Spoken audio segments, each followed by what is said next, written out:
로이 리히텐슈타인이라는 분이 있는데 이분이 그림 작품 중에 행복한 눈물이라는 작품이 있습니다. 한때는 이 작품이 우리나라에서 약간 문제가 됐던 작품이기도 한데, 그 행복한 눈물이라는 그 작품은 한 여성이 한마디로 울고 있는 작품이에요. 이렇게 보면 뭐 이게 작품인가 하는 느낌이 들 정도로 그런 마음이 들 수도 있는데, 이 행복한 눈물이라고 하는 한 여성이 울고 있는 이 작품은 그냥 울고만 있으면 작품이 되겠습니까? 근데 울고 있는데 그 울음 속에 웃음이 있는 거예요. 그러니까 좀 특이한 작품이죠. 의미가 있고 메시지가 있는 것이죠. 로이 리히텐슈타인이 어떤 마음으로 어떤 비전을 가지고 행복한 눈물, 곧 웃음이 있는 그 그림을 그렸는지 모르지만은, 오늘 제가 드리고자 하는 하나님 말씀의 요점이 바로 그겁니다. 눈물 속의 웃음, 울음 속의 소망을 다시 이야기하고자 하는 말씀이 오늘 본문의 말씀입니다. 성경을 보게 되면은, 성경은 창세기부터 요한계시록까지 1189장으로 되어 있습니다. 그리고 1189장으로 되어 있는 그 각 장에는 이제 절이 있습니다. 31,173절로 되어 있습니다. 31,173절로 되어 있는데, 그 가운데 이제 말하자면은 가장 짧은 장이 있거든요. 짧은 장이 시편 117편이에요. 그 가운데 이 31,173절로 되어 있는 말씀 중에 가장 짧은 구절이 있습니다. 가장 짧은 구절은 두 단어로 되어 있습니다. 오늘 우리가 이제 성경을 보게 되면 요한복음 11장 35절을 보게 되면, 요한복음 11장 35절은 나사로 이야기가 나와요. 나사로라는 사람이 죽었는데 그 가운데 많은 사람이 슬퍼하고 낭망하고 있는데, 이 모습을 보고 주님이 불쌍히 여기사 11장 35절을 보게 되면 요한복음 예수님께서 눈물을 흘리시더라 이렇게 되어 있습니다. 사실은 두 단어예요. 예수님이 울었다 하는 단어거든요. 그 말씀이 제일 짧은 구절인데, 이 짧은 구절이 우리 주님이 오신 모든 목적과 그리고 예수님이 이 땅에 오신 이유를 다 설명하는 겁니다. 예수님의 눈물이 예수님이 오신 목적과 예수님이 이루고자 하시는 모든 구원의 사역을 다 담보하고 있는 겁니다.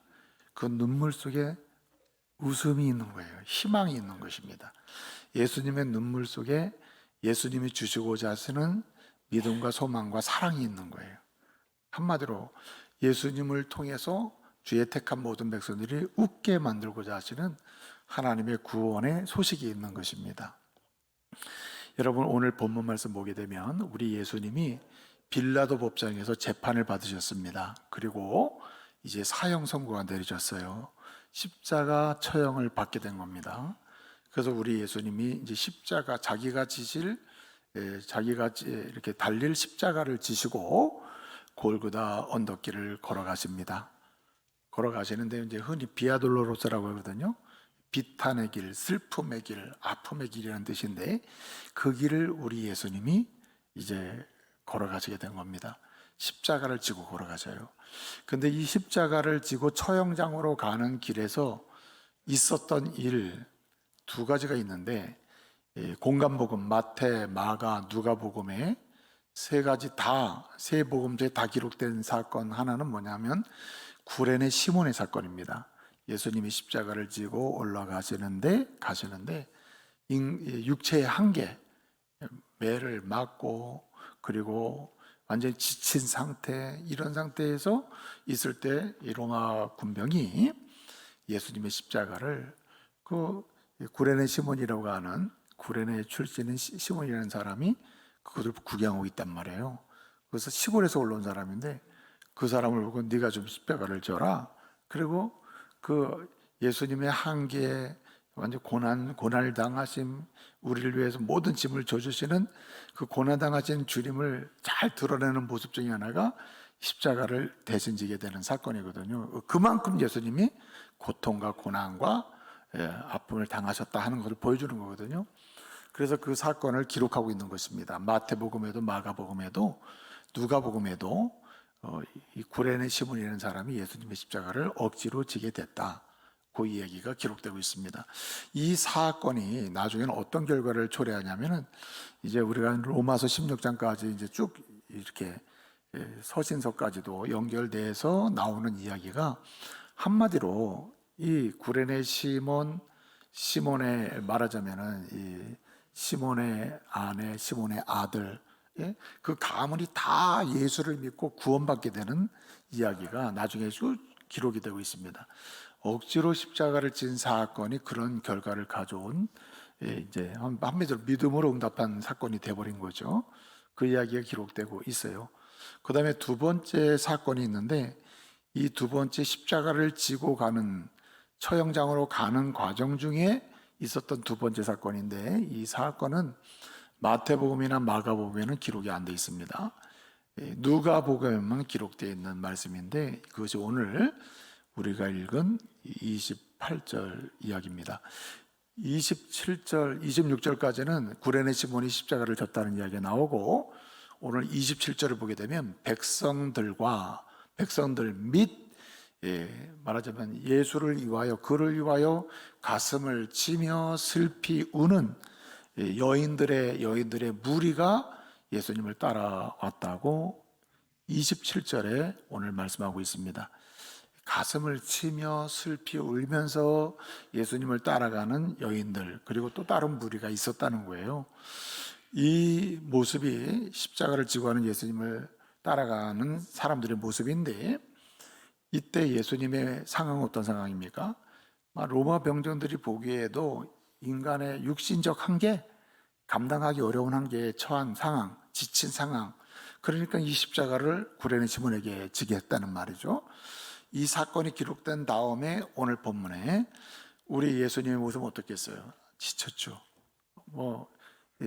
우리를 대신해 십자가를 지시는 것이고 십자가 죽으시는 것이기 때문에 성육신, 육신의 몸을 갖고 하시는 거거든요. 그러니까 육신의 한계를 다 경험하시는 거예요. 그러면 이 상황은 보통 말하기도 싫은 상황이죠. 말할 힘도 없는 거죠. 그런데 그 예수님이 자기를 가슴을 치고 예수님이 십자가에 죽는 것, 십자가 지시는 것 너무 슬퍼서 아니 우리 예수님이 십자가에 지시다니 가슴을 치고 막 슬퍼하면서 따라오는 그 여인들의 무리를 보시고 28절을 보게 되면 예수님이 돌이켜 그들을 보십니다. 그리고 말씀을 하시는 거예요. 뭐라고 하셨습니까? 예루살렘의 딸들아 나를 위하여 울지 말고 누구를 위하여? 너희와 너희 자녀를 위해서 울라 하시는 말씀을 하시는 겁니다. 아니 지금 예수님이 지치고 힘들고 심지어는 십자가를 딴 사람한테 로마 군병들이 예수님의 상황을 파악하고 이렇게 지게 할 정도로 예수님이 심각한 상황인 것을 증언해 주고 있는데 그 가운데서도 예수님은 자기를 바라보면서 예수님을 보며 슬퍼 막 아파하고 가슴을 치며 울고 있는 여인들의 무리를 보고 말씀을 하시는 거예요. 예루살렘의 딸들아 나를 위해서 울지 말고 너희와 너희 자녀를 위해서 울라 이렇게 말씀하시는 거예요. 지금 내 한 몸 지탱하기 어렵고 말하기도 싫고 기운이 다 떨어지는 이런 심각한 상황인데 돌아보면서 얘기하는 거예요. 돌아보면서 얘기하는 거예요. 나를 위해 울지 말라. 여러분 한번 드라마틱하게 한번 생각을 한번 해보세요. 이 상황이 어떨 것 같아요? 나를 위해 울지 마. 딱 돌아본다. 나를 위해 울지 마. 너희 왜 울어? 이렇게 했어요? 아니죠. 기운이 다 쇠하해지고 정말 말할 힘도 없는 이런 상황이란 말이에요. 예? 예루살렘아 딸들아 졸지 말아라. 이렇게 말한 게 아니라 예루살렘아 딸들아 날 위하여 울지 말라. 울지 말고 너희와 너희 자녀를 위하여 울라. 죄송합니다. 예수님을 드라마틱하게 한다는 게 웃음을 자아냈다는 게 실패했다는 얘기예요. 근데 그토록 이렇게 했다는 거예요. 그러면 예수님은 왜 이렇게 너희와 너의 자녀를 위해서 울라 그랬겠어요? 예수님은요, 이미 앞에서 예수님이 3번을 크게 우셨다고 기록되어 있거든요. 성경을 보게 되면 첫째는 누가복음 19장 1절을 보게 되면 예수님이 십자가에 죽으시기 위해서 예루살렘 성에 들어오시거든요. 예루살렘 성으로 들어오시는데 들어오시면서 예루살렘을 보고 우셨다 됐거든요. 이 멸망할 예루살렘, 죄악 때문에 심판받을 예루살렘을 보고 우셨다 이렇게 돼 있습니다. 그다음에 오늘 본문이에요. 앞서 말씀드린 가운데 요한복음 11장 35절에 보게 나사로의 죽음, 슬퍼하는 사람들 이 모습을 보고 눈물을 흘리셨다 되어 있거든요. 근데 히브리 4장 5절 이하를 보게 되면은 예수님의 겟세마네 동산에서 눈물을 흘리셨다 이렇게 되어 있습니다. 우셨다 이렇게 되어 있거든요. 근데 예수님의 눈물 전체가 눈물 속에 뭐가 있다고요? 소망이 있고 믿음이 있고 사랑이 있단 말이에요.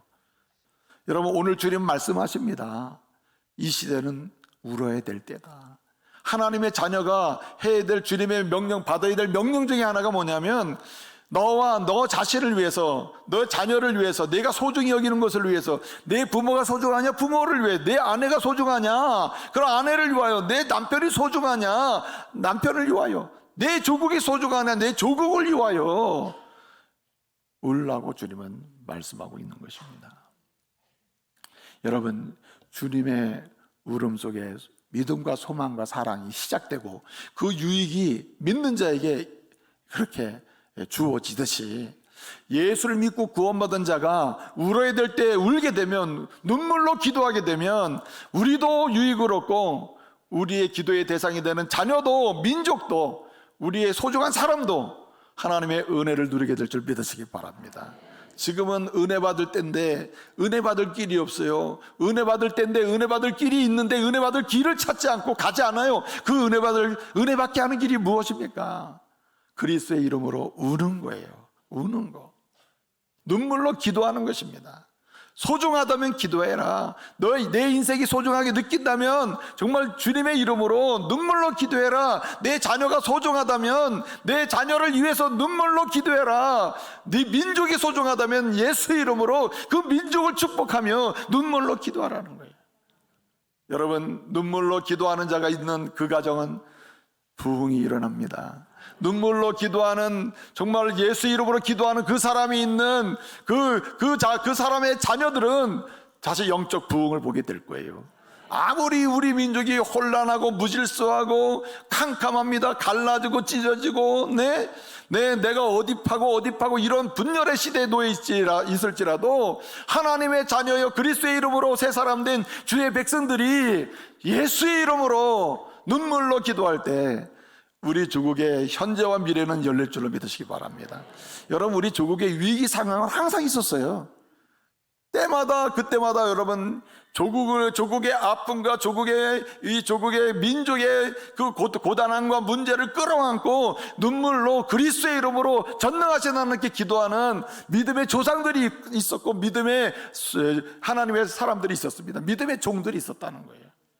그 기도에 응답하사 여러분, 우리 조국은 여전히 세계를 향하여 복음의 통로로, 세계를 향하여 하나님을 믿는 백성의 담대함이 어떤 것인지 증거하는 이런 조국으로 지금도 쓰임받고 있음을 믿으시기 바랍니다. 아무리 흔들려도 우리 조국은 끝나지 않는다. 누가 있는 한, 예수 이름으로 하는 눈물로 기도하는 한 사람이 있는 한, 아무리 고단한 가정이라도 그 가정 끝나지 않는다. 예수 이름으로 눈물로 많은 사람, 기도하는 한 사람, 기도하는 어머니, 기도하는 아버지, 기도하는 자녀, 기도하는 부모가 있는 한, 여러분, 아무리 힘든 이 시대의 상황이라 하더라도요, 기도하는 민족의 사람들이 있을 때, 하나님의 사람들이 있다면, 있는 한 하나님의 거룩한 역사는 이 조국 땅에서, 강원도 땅에서, 원주 땅에서도 계속될 줄로 믿습니다. 그래서 여러분, 오늘 우리는 주님의 명령을 받아야 돼요. 유언적 명령이라 볼 수 있어요. 예? 너와 내 자신을 울어야 한다. 예수 이름으로 정말 우는 사람 되어야 한다. 울 때에 모든 것이 살리는 역사도 일어나고, 모든 것이 소망의 꽃이 필 수도 있고, 모든 것이 다시 사랑의 화해가 일어날 수도 있다. 그래서 여러분, 무엇보다 오늘 주님은 직접적으로 말씀하세요. 너와 너희 자녀, 특별히 너희 자녀를 위해서 울라. 너와 너희 자녀를 위해서 울라고 했어요. 여러분, 부모 세대에게 제일 중요한 게 누구입니까? 자녀 아닙니까? 네? 부모 세대에게 제일 중요한 사람 누구예요? 자녀 아니에요. 네? 대한민국 백성에게 중요한 게 뭡니까? 이 민족 아니에요. 가정에게 중요한 게 무엇입니까? 자녀요, 남편이요, 아내 아닙니까? 부모 아니에요. 그들을 위해서 정말 눈물로 기도한 적이 있습니까? 그렇게 사랑한다고 하면서 왜 눈물로 기도하라고 하는 주의 명령 앞에는 반응을 보이지 않을까요? 여러분, 오늘 다시 말씀 앞에 서서 주여, 이제는 예수 이름으로 눈물로 기도하겠습니다. 눈물로 부르짖겠습니다. 우는 자가 되겠습니다. 참으로 예수 그리스도 안에서 주님의 이름으로 행복한 눈물을 흘림으로 행복한 웃음의 공동체가 되도록 축복하겠습니다. 다시 이렇게 눈물로 기도하는 자리를 회복할 수 있기를 말씀으로 축복합니다. 여러분, 우리 아이들이 하나님이 좋아하는 꿈을 꾸고 그 재능에 맞춰서, 달란트에 맞춰서 달란트를 개발해 가면서 주님이 좋아하는 꿈을 꾸고 비전을 세워서 비전을 성취해 가도록 하는 일은 부모의 울음의 주제가 되어야 돼요. 주님, 내 아들이 하나님이 주신 달란트 잘 개발해 가지고 주님이 좋아하는 꿈을 꾸게 해주시고 주님이 좋아하는 비전을 성취하며 살게 해주십시오. 예? 여러분, 인생에 제일 힘든 게 자기가 하기 싫은 거예요. 자기 달란트와 무관한 거, 재능과 무관한 거 평생 하며 사는 게 얼마나 힘든지 몰라요. 그러니까 우리 자녀들이 평생 하나님 앞에서 믿음으로 당당하게 살아가도록 무슨 기도를 해야 됩니까? 그에게 주신 재능을 발견해서 하나님이 좋아하는 꿈을 꾸고 그 꿈을 성취해 가도록 우리는 눈물로 기도해야 할 줄로 믿습니다. 여러분, 홈리와 비누아스는 죽습니다. 끝나버렸어요. 근데 사무엘은 승승장구하는 거 아니에요. 인생 전체를 거쳐서 그의 꿈은 곧 민족의 꿈이 되고 그의 꿈의 성취는 곧 민족의 축복이 됐단 말이에요. 우리 자녀들의 꿈이 성취될 때마다 여러분의 가정에는 복이 되고 부모에게는 기쁨이 되고 말이에요. 네? 이 민족 가운데는 축복의 통로가 되어야 하지 않겠어요? 그것이 우리의 기도다. 기도의 제목이 되어야 한다는 거예요. 그래서 여러분, 하나님께서 우리에게 주시는 바 비전은 부모의 기도 속에 주제가 되어야 한다. 그래서 여러분, 고린도전서 10장 31절에 뭐라고 말씀하고 있습니까? 사도 바울은 고린도 교회 성도들에게 얘기하는 거예요. 여러분, 우리가 믿음으로 구원받지 않았습니까? 그러므로 우리의 비전과 우리의 소망은 무엇이어야 됩니까? 하나님을 높이는 겁니다. 먹든지 마시든 무엇하든 다 하나님의 영광을 위하는 것입니다. 하나님의 영광을 위하여 꿈을 꾸고 비전을 성취해 가도록 합시다 하는 게 그 얘기 아니에요. 고린도전서 6장 20절 보게 되면요, 그래서 사도 바울은 심지어는 이 몸뚱이 하나를 가지고 얘기해요. 너희 몸이 어떤 몸이냐? 너희 몸은 값으로 산 것이 되었다. 주님이 값을 주고 거룩한 하나님의 백성으로 세워놓은 사람이야. 너희는 간단히 너희 몸을 취급해서는 안 돼. 너희 몸을 막 취급해서는 안 돼. 너희 몸으로 하나님께 뭐하라? 영광을 돌려라. 하나님이 좋아하는 비전을 가지고 꿈을 꾸고 성취해 가면서 너도 살고 다른 사람도 살리는 이런 사람 되도록 우리는 눈물로 기도해야 하는 거예요. 그럴 때 여러분, 이 시대의 사물이 나오는 거죠. 그래서 여기서 중요한 게 말이죠, 달란트가 중요해요. 그래서 달란트를 기도해야 돼요. 하나님, 우리 자녀에게 주신 하나님의 재능이 최대로 개발되게 해주시고 그 재능 안에서 또다시 하나님이 좋아하는 꿈을 꾸고 세상을 축복하는 비전을 가지고 흔들림 없이 존재하게 해달라고. 여러분, 약간 실패하는 것처럼 보이고 시간이 늦어지는 것처럼 보여도 하나님이 주신 재능을 개발해서 하나님 좋아하는 비전을 품는 한 실패가 아닙니다. 늦어도 늦은 게 아니에요. 그러므로 이것이 우리의 기도 제목이 되어야 할 줄로 믿습니다. 기도해야 하는 거예요. 그래서 이제 마지막 중요한 게 뭐냐면, 그래서 하나님의 뜻대로 기도하는 게 필요해요.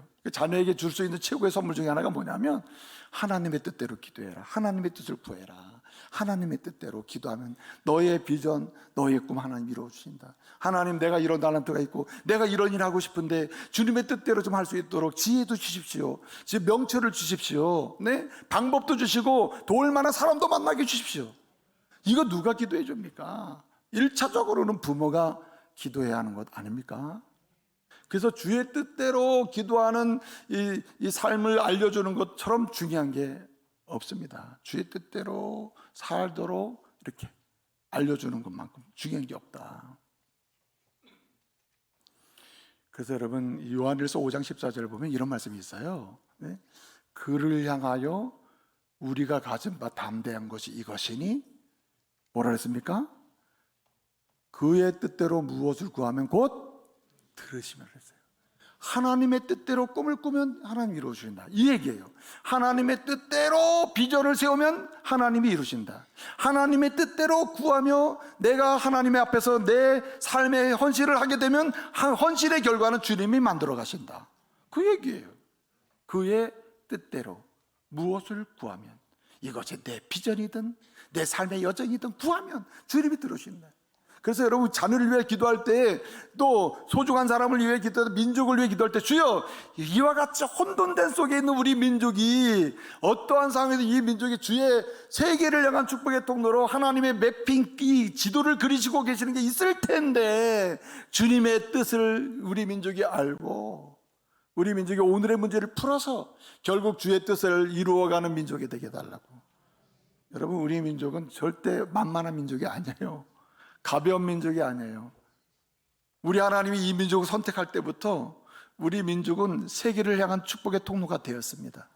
그 길은 계속될 거예요. 그러니까 누가 기도해야 됩니까? 이 역사는 오늘 그리스도 앞에 서 있는 구원받은 하나님의 자녀들이 우리와 우리의 자녀, 우리 민족을 위해서 울기만 하면, 기도하기만 하면, 이 민족의 비전을 놓고 기도하기만 하면 주님이 이루실 줄로 믿습니다. 이 민족을요, 정말 사랑하십니까? 얼마나 여러분이 지금 분노하고 있어요. 이쪽 저쪽에 편을 들면서 얼마나 분노하냔 말이에요. 얼마나 한 주간에 쏟아내는 분노와 저주의 말이 많은 양을 차지하냔 말이에요. 그것이 이 민족을 살리나요? 이 민족에 아픔이 있거든요. 고단함이 있어, 이 민족이. 그동안 잘 쓰임받아 왔는데 갑자기 고단해졌어. 이 고단한 이 민족의 아픔이 있거든요. 누가 이 민족을 살립니까? 끌어안고 기도하는 사람이에요. 여러분, 시편 80편 10절 말씀에 보게 이런 말씀이 있어요. 내 입을 크게 열라, 여는 만큼 내가 뭐 해라? 채우리라고 했습니다. 기도로 크게 열어, 많이 얘기해, 진실로 얘기해. 내가 채운다, 내가 다 이루어준다는 거예요. 근데 왜 기도하지 않는 거예요? 울면서 눈물로 기도하라. 이스라엘이 강야의 실패는요, 주님 앞에 울며 그 아픔을 놓고 기도하지 않았기 때문이에요. 예레미야는 외치고 있어요. 뭐라고 외칩니까? 33장 3절에서 너는 내게 부르짖으라, 내가 내게 응답하겠고 내가 알지 못하는 크고 은밀한 일을 내게 보이리. 응답하리라. 부르짖는 게 문제가 되는 거야. 아픈 문제를 끄라고. 예레미야가 얼마나 눈물로 기도했습니까? 하나님은 길을 보여주는 거 아니에요. 여러분, 세상에 길이 없는 게 아니에요. 찾지 않는 게 문제죠. 예? 찾지 않는 게 문제예요. 하나님의 사람들이 길을 찾는 방법은 여러분, 오늘의 문제를 나의 문제로 삼고 기도하는 겁니다. 부르짖는 거예요.